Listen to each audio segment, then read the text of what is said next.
Doctor Gopal ji Trivedi मरणोपरांत विज्ञान एवं इंजीनियरिंग, उनके पुत्र श्री रमन कुमार त्रिवेदी।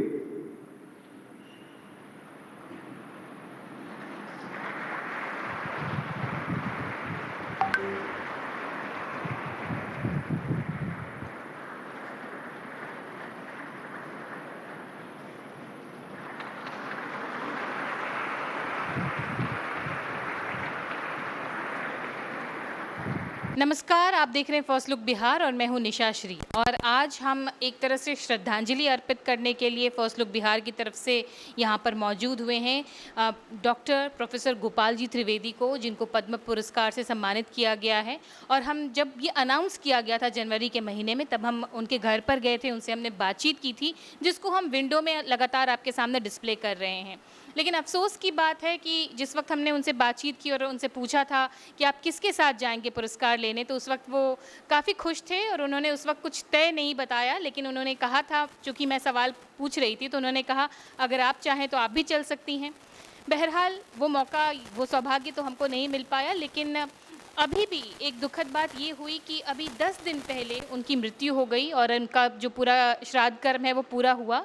और उसके बाद कल यानी 25 मई को जब ये आयोजन दिल्ली में किया गया, राष्ट्रपति द्वारा जो पद्म सम्मान दिया जा रहा था, उनके बेटे ने उस सम्मान को ग्रहण किया। उनके बारे में, उनकी जो व्यक्तित्व है, उनका जो छवि था, उसके बारे में एक श्रद्धांजलि के रूप में, एक आप सब उनसे परिचित हैं, लेकिन श्रद्धांजलि के रूप में एक बार फिर से उनको हम याद करेंगे और उनके याद में कुछ शब्द हमारे प्रोफेसर अरुण कुमार सिंह आपको सुनाएंगे। देखिए, डॉक्टर प्रोफेसर गोपाल जी त्रिवेदी मुजफ्फरपुर ज़िले के बंदरा प्रखंड के मुतलूपुर गांव के थे। और वो मुतलूपुर गांव खगेश्वर नाथ मंदिर के लिए भी प्रसिद्ध है। और ठीक खगेश्वर नाथ मंदिर के सामने उनका घर है। देखिए, गोपाल जी त्रिवेदी जी को बहुत कारणों से हम याद करते हैं। एक तो वो शिक्षक थे, उसके कारण याद करते हैं। वो वैज्ञानिक थे, कृषि वैज्ञानिक थे, उसके कारण याद करते हैं। कृषि में उन्होंने अनेकों अनुसंधान किए। लीची पर उनके बहुत सारे कार्य हैं, और भी दूसरे जो मखाना है या और जो दूसरे पैदावार हैं, मछली है, उस पर उनके बहुत सारे कार्य हैं। उन सब के लिए हम उनको याद करते हैं।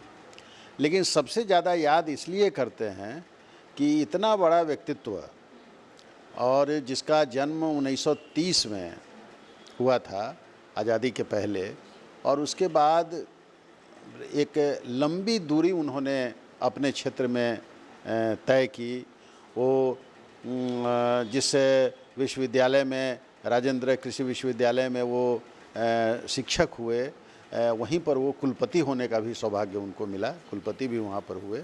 और वो संयोग से उनके घर से, मुतलूपुर से, उसकी दूरी 5-7 किलोमीटर की दूरी थी। और लोग बताते हैं कि उस समय जब वो वहाँ पर शिक्षक हुए थे, तो वो बीच में एक नदी, गंडक नदी थी, जिसको वो नाव से पार करके पैदल वहाँ पहुँच जाते थे। तो इस तरह से एक सादगी भरा जीवन, जुनून भरा जीवन उनका था।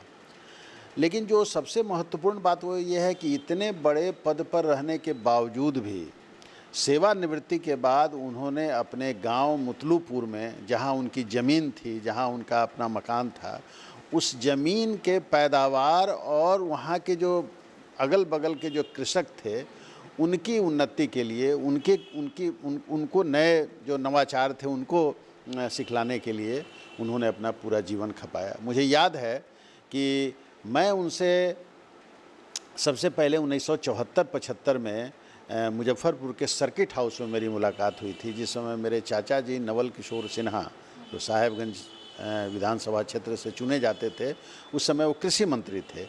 और डॉक्टर त्रिवेदी उस समय ज्वाइंट डायरेक्टर एग्रीकल्चर थे, जो यहाँ के एमडीडीएम कॉलेज के बगल में उसका ऑफिस होता है। तो एक सरकारी पदाधिकारी भी वो हुए, और साथ साथ विश्वविद्यालय में पढ़ाने लिखाने का भी काम, अनुसंधान का काम भी उन्होंने किया।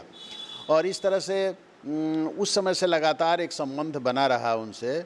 और ये उन्होंने जब भी हम लोग उनके यहाँ जाते थे, तो वो सहजन के महत्व को बताते थे। सहजन के पेड़ भी बहुत लगे हुए हैं। तो सहजन एक सब्जी होता है जिसको ड्रम स्टिक कहते हैं। तो उसका उनको कहना था कि सहजन को किसी रूप में लिया जा सकता है। तो पकौड़ी बना के हम लोगों को, उसके पत्ते का पकौड़ी बना के हम लोग को खिलाते थे कि भाई इसको किसी रूप में आप लीजिए। उसके पहले मैं सहजन को बिल्कुल पसंद नहीं करता था, लेकिन उनके कहने के बाद सहजन को हमने खाना प्रारंभ किया और लोगों को भी बताना प्रारंभ किया। तो एक छोटी छोटी बातों पर ध्यान देना, उसके महत्व को बताना, तो इस तरह से एक पूरा जीवन उनका जो है वो सादगी भरा जीवन था। और इसीलिए उनके जो ये कार्य थे, जो मछली पालन उन्होंने अपने गांव में किया, उन्होंने लीची में कैसे लीची को और फलदार बनाया जा सकेगा, इस पर उनके रिसर्च हुए। तो इन सब को देखने के लिए राष्ट्रीय स्वयंसेवक संघ के जो सर संघचालक हैं डॉक्टर मोहन भागवत जी, उनका भी आगमन उनके यहाँ हुआ था। और उस समय हम लोग भी उसमें आमंत्रित थे उनके तरफ से, त्रिवेदी जी की तरफ से। तो हम लोग भी वहाँ पर गए हुए थे। तो और वहाँ पर जो उनका जिस तरह से अनुसंधान कार्य चल रहा था, उन सारे चीज़ों को उन्होंने देखा था। ये हालांकि जो पद्म पुरस्कार होते हैं उसमें ज़्यादातर लोग जो है वो मरणोपरांत उनको मिलता है। जो कल भी जो पुरस्कार वितरण हुआ उसमें कई सारे लोग थे जिनके परिवार के सदस्यों ने जाकर के उस पुरस्कार को ग्रहण किया। ऐसे में आपको क्या मन में कहीं पे एक कसक रह जाती है कि अगर वो जीवित रहते और तब वो पुरस्कार ग्रहण करते तो वो एक अलग ही जो है वो दृश्य? निश्चित रूप से चूँकि वो जो आप समझ सकते हैं कि 1930 और अभी मतलब 96 साल के हो चुके थे। तो निश्चित रूप से वहाँ जो ऑडियंस था, जिसमें प्रधानमंत्री भी शामिल थे, तो उनसे सारे लोग जो है सो कम से कम 20 बरस 15 बरस 20 बरस छोटे थे। तो स्वयं राष्ट्रपति का उम्र भी उनसे काफ़ी कम था। तो एक उनका जो व्यक्तित्व था, और निश्चित रूप से वो अगर उस पुरस्कार को ग्रहण करते तो पुरस्कार की भी मर्यादा बढ़ जाती। और एक ऑडियंस जो वहाँ पर था उसको भी लगता कि देखिए कृषि वैज्ञानिक बिहार के एक छोटे से गांव मुतलूपुर से निकलकर और आज पद्म सम्मान वो प्राप्त कर रहा है। तो एक पद्म सम्मान से डॉक्टर त्रिवेदी का ही एक मान नहीं बढ़ा, सम्मान नहीं हुआ, बल्कि ये पूरा जो जनपद है, हम तो यूँ कह सकते हैं कि पूरा जो मुजफ्फरपुर ज़िला है, और शायद एक इस ज़िले में, या ज़िले में क्या कहूँ मैं, मुझको और बड़े क्षेत्र में भी अगर हम लोग जाएं तो कृषि के क्षेत्र में पद्म पुरस्कार प्राप्त करने वाले, जहाँ तक मुझे याद है कि ये प्रथम व्यक्ति हैं।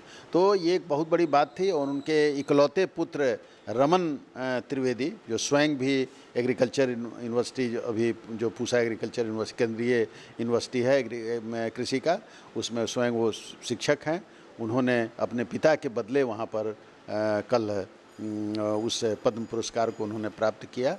तो निश्चित रूप से हम लोगों को एक कसक रह गई कि अगर काश या तो पिछले साल उनको मिल गया होता, या फिर इस साल भी अगर थोड़ा पहले हो गया रहता, क्योंकि जस्ट अभी 2 दिन पहले उनका श्राद्ध कर्म समाप्त हुआ है, जिसमें हम लोग स्वयं उपस्थित थे सब लोग। तो एक संयोग ही इसको कहा जाएगा। लेकिन पद्म पुरस्कार की जो घोषणा हुई उसको बजाबते उन्होंने सुना, और उनका तो अंतिम दिन तक 3, 4, 5 रोज़ अपने शरीर छोड़ने के 4-5 दिन पहले तो वो बिल्कुल सजग थे। इसलिए पद्म पुरस्कार पाने में जो एक सम्मान का अनुभव उनको हुआ होगा, तो वो निश्चित रूप से उनको लगा होगा कि नहीं साहब, जो हमने जीवन में निष्काम कर्म जिसको कहते हैं, कि निष्काम कर्म जो गीता में जिसको कहा गया है, उसको करने के उपरांत उन्हें वो पद्म पुरस्कार से विभूषित किया गया। ये निश्चित रूप से हम लोगों के लिए बहुत बड़े गौरव की बात है। और जो भी बातें हम कर रहे हैं कि किस तरह से जब पद्म पुरस्कार की घोषणा हुई, उसके बाद फर्स्ट लुक की टीम जो है, फर्स्ट लुक बिहार की टीम उनके गांव पहुंची और उनसे बातचीत की। और उसके हम 2 सेक्शंस हैं, हमने 2 वीडियोस अपलोड करके रखा है। लेकिन जो पद्म विभूषण, पद्म पुरस्कार से रिलेटेड जो बातचीत उनसे हुई थी, वो वाला वीडियो हम आपके साथ अभी साझा करेंगे। एक श्रद्धांजलि के रूप में आप सब उनको देखें, और जो कॉमेंट के रूप में अगर आप उनको श्रद्धांजलि देते हैं तो ये हमारे लिए और उनके लिए, पूरे मुजफ्फरपुर वासियों के लिए, पूरे बिहार और पूरे देशवासियों के लिए बहुत ही खुशी की बात होगी। इसी नोट के साथ इस चर्चा को यहीं पर देते हैं विराम। आप देख रहे थे फर्स्ट लुक बिहार। धन्यवाद।